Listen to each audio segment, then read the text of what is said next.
Ma arvan, et teadlase elu ja üleüldse ülikooli õppejõu või ka lektori elu teeb põnevaks, et see on väga vaheldusrikas töö, mida me saame teha. Ja põhiline märksõna on ikkagi akadeemiline vabadus. Me oleme ise vabad oma tegevusi kujundama, eriti inseneeria valdkonnas me uuendame iga aasta praktiliselt oma loengumaterjale, ala areneb kiiresti ja me saame ise valida neid projekte ja teemasid, millega me tahame siis ühiskonna arengusse panustada. Ja ma arvan ka, et minu puhul on see, et ma ei tea, mida ma teen 2 kuu pärast või mida ma teen järgmine aasta. Reeglina iga aasta on erinevad tegevused, on uued projektid, nii et selline väga vaheldusrikas töö on kindlasti üks põhiväärtus ülikoolis. Inseneriameti puhul ma tooks välja võib-olla 3 märksõna. Inseneritöö on loovtöö. See töö on tavaliselt ka hästi tasustatud ja eriti nagu omas valdkonnas ma tooks välja selle, et ehitusinseneritöö on väga vaheldusrikas. Ehitusinsener on see, kes kujundab ehitatud keskkonna. Me veedame ehitatud keskkonnas enamuse oma ajast ja väga harva tegelikult jõuame sinna loodusse. Ja selle tõttu ehitatud keskkond peab olema sellise kvaliteediga, et seal tasub seda aega veeta.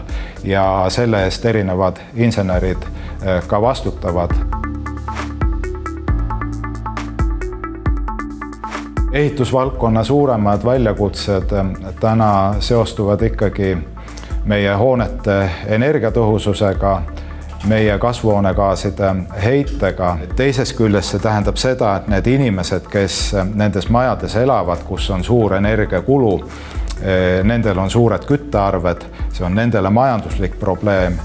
Ja kolmas asi on veel see, et tihtipeale nendes majades ja korterites on siis tuba kipub olema külmapoolne, õhk ei ole värske, nii et see sisekliima ka ei ole hea ja kuidas siis olemasolevat hoonefondi, mis on tohutult suur, kuidas selle energiatõhusust parandada nii, et tagada hea, taskukohane ja elamisväärne keskkond. Miks tulla inseneriks õppima, on ikkagi sellised probleemi lahendamise oskused ja vägagi majandusse panustavate ja praktiliste küsimuste lahendamine, kas siis tootmises või ehituses või mis tahes ettevõtetes.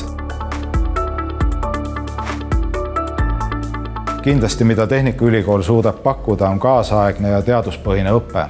Meil on ägedad laborid, meil on kõrgel tasemel professorid ja meie hariduse kvaliteet on selline, millega pärast kindlasti lööb tööturul läbi. Inseneri roll on loomulikult lahendada tehnilisi probleeme ja neid probleeme on hästi palju.